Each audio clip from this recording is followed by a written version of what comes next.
debits and credits. If you debit an account, you put money in it. And if you credit an account, you take money out. I could never understand that. Well, ask Sandra. Yeah, you get in trouble with Sandra. You know, I don't understand why. She goes, why is he sending me the orders? Well, because you told me to. I did. Yeah, you did. Hey, welcome to the Classic Series for March 2011. And I was bestowed an honor yesterday. Really? Yeah. Where? Well, I didn't get a trophy or anything. Oh, okay. I got to come to your house. That was it. Yeah, that was it. We tasted some wine. Yeah. Pretty good wines, actually. And if it would have stayed longer, I could have fed you. Well, it was, No, I know. the timing was good, but like I said, it had been. I wasn't even 13. I think when I was there, I was like 9 last time. Well, whatever. We didn't taste any wine. No, we didn't taste any wine. So, I guess I better open these. Yeah, well. But that was quite a hoot. This has got to be the coolest label in town, right? Yeah, and we have. I mean, it looks so industrial, We got some. He brought us some really nice wine. In fact, Making a lot of noise there. This is the first of a couple of their brands that we're doing. So. This is the Tassi Cabernet Sauvignon 2009. Phenomenal bottle of wine. Which I opened last night at home, and Sandra loved it. That was, this is amazing wine. This is really, I mean, it says California, which means it came from all different areas of California, not from one area enough to be called the appellation, but, it sure smells like Napa Valley juice to me. It does. It has all that character, and the winemaker we know is a pedigreed winemaker, but he won't let us display his name. And this happens all the time, folks. We get these wines that are made by some pretty famous guys. Well, or juice from famous places. If you'd read the newsletter, I have his name in there because I found it out. Oh, you figured it out? Yeah, I figured out who it was. I just remember the political part. But that happens all the time. We get juice from some of these guys, and they go like, well, you can bottle the wine, or you can, But don't say it came from us. Yeah, don't tell us that. Well, I mean. Why not? Well, exactly. Well, if you're not pleased with it, why would we be? No, they don't want people to think that they're actually having to sell their wine to somebody else as opposed to bottle it themselves. But it happens all the time. The nose in this. I know the nose on this is amazing. I mean, it's so Cabernet Sauvignon, Still young, even though it's an 09. It's got lots of fruit, good acid balance. Really nice finish. $16.99 on the shelf, which is a great buy. Real order price is $7.99, and I'm doing a 93 on this one. I'm 94, and look for more Tassi wines. Actually, I think we end up getting 3 of their wines. Yeah. Over the course of the next couple of months, and this is why we exist, Ed. Why do you exist, Paul? Why we exist, to find these things. And we were just talking about how there's the shortage of bulk juice is going to be. Well, it's going to be pretty acute pretty soon. Yeah. A lot of cute hoot.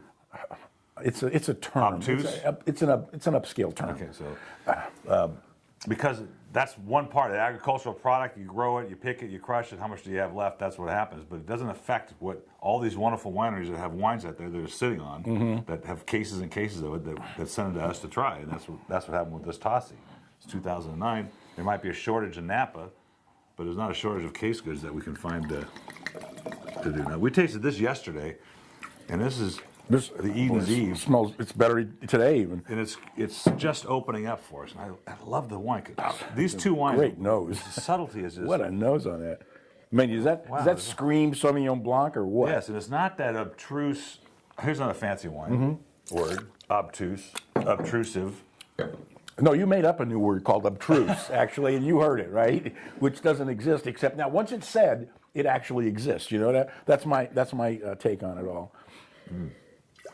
This is a delicious wine. It's not grapefruit overly done. It's not herbs overly done. But it's got everything there. Melon in there. It's some cantaloupe and some honeydew in there, which I really kind of cool. It's kind of cool.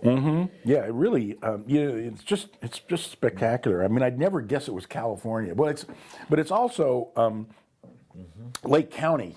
And Lake County is one of the best kept secrets in wine. I mean, it's between Mendocino and Napa, and it's got the coolness of Mendocino, the richness of Napa, and now I get it. It's very different. I get it now because the Lake County is very distinct to the Sauvignon Blancs from there. And there's tons of them. And it reminds me of the one we did last. Well, $17.99 on the shelf, $6.99 the reorder price. Incredible. And I'm I love doing the label too. Eden's Eve. I'm doing a 94 on this one I'm too. doing 94 on that. I love it. Yeah. Eden's Eve from Temptation Cellars. Ooh. I know. Yeah. Well, it's pretty great. tempting in and of its own here. Now the alternates, the Deer Ridge Syrah from Livermore Valley. This is another area that doesn't get its due. It's one of the original fine wine grape growing areas in California. Okay, this is a great story. This guy is a veteran. He started this winery. He has since sold the winery, but kept the Deer Ridge brand. Right. So he doesn't own the facility anymore, but he still makes these wines. And they sent me a bunch of samples going back to like 2003, which were still really good. But the best were these 2 or 3 that we featured. This is the 2007 Syrah. Look at that nose. Isn't that great?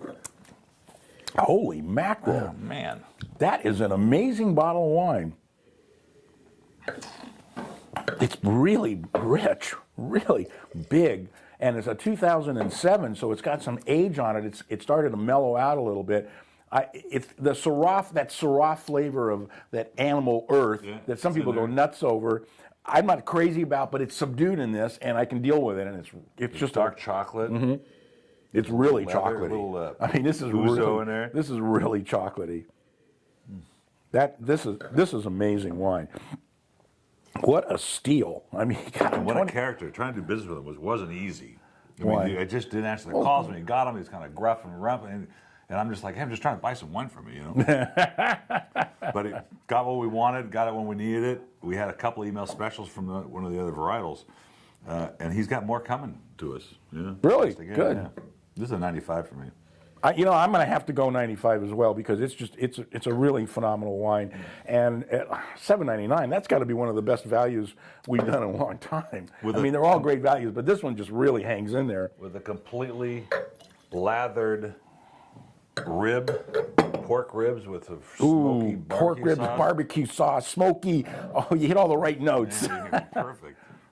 This is kind of cool. This is Behringer. So one of the things I do like to do once in a while is show a brand, you know, out there that everybody kind of sees once in a while, just to show you that we taste everything out there.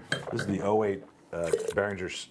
This product line was in between their grassroots stuff and their premium. This is the product line they put in the middle. I thought it was really classic. Well, the wine's incredible, and you know, this says something about a company like Behringer. They've been around a long time. Jacob Behringer started the winery back in the 1800s, et cetera, et cetera. They got a very rich history, and they make really good wines. And you know, they always have. And here's a perfect example of something that for them is a low-end wine, and they still make it well. They don't cut corners. They don't mess around. They don't use their name like some other big-name wineries whose name we won't mention, and because they've got integrity. And you know, you got to hand it to them. There's a great balance. I love the age on it in 08. And you're not, and the reason, you don't need me to find your Robert Mondavi Chardonnay or, what's that, Coastal Cellars or whatever. But this is a line of Behringer wines you don't see in the markets or in the stores. It's called the Century, Third Century. And so it's meant to be above their grassroots stuff. Well, it is, but not quite their but it's really good. Nicely appointed. I mean, you know, just $16.99 for Behringer Chardonnay is a great buy. $6.99 on the reorder price is like hilarious. It's really. I like that better when I taste it. Yeah, the first time. I'm doing this. I'm doing a 94 here. 94. All right, and that's March of 2012. Did I say 2011 earlier? Oh, wait a second. Check that, 2012. Yeah, Mom, I'm doing a podcast. Okay, sorry. Yeah, with Paul. Well, he's really not that nice in person, honestly. Okay, fine. He's probably not that good looking either in person. But yeah, I know he looks better on the air. But I got to go. Thanks. Bugs me all the time.